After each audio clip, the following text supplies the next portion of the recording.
Hello guys, यो चाहिँ hello साथी हो। यो चाहिँ मेरो भर्खरको करेसा बारी हो। सृजना मात्रै गरिरहेको छु। यहाँ केही पनि अहिलेसम्म रोपेको छुइनँ। भोलि पर्सि यहीँ रोपेर यो चाङ भर्खर बनाइरहेको छु। यो सृजना गरिरहेको छु। चाङ गरेर सट्ट यहाँ चाहिँ चटेला, करेला, इस्कुस, सिमी इत्यादि यहाँ रोपेर चाहिँ मैले रोपिसकेको छु भर्खर मात्रै।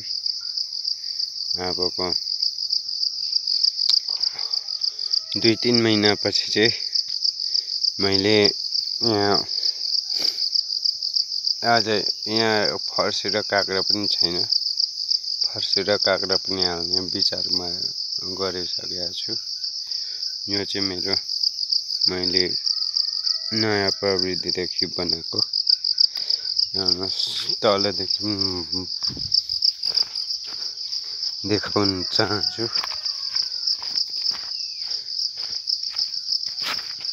हेर्नुहोस्, यसरी चाङहरू बनाएर चाहिँ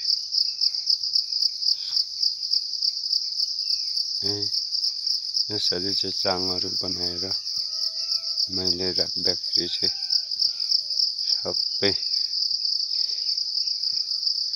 यहाँ छैन के अरे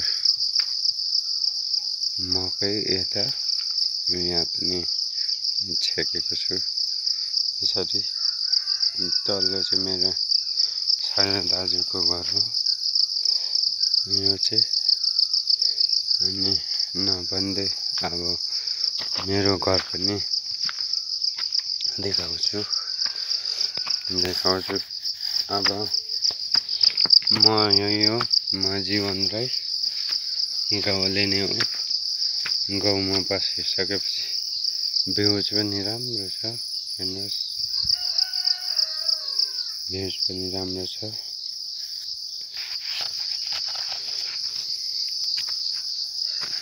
मेरो घर चाहिँ यसरी जान्छ कि मेरो यता पनि त्यहाँ ड्राइगन फ्रुटहरू छ।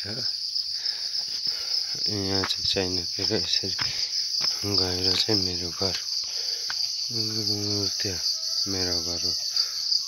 अरे हाम्रोमा अलैँची चाहिँ नहुने रहेछ नि त। आपको बोटो यो मेरो घरको छेउमा छ भन्दै म बिदा हुन चाहन्छु। मेरो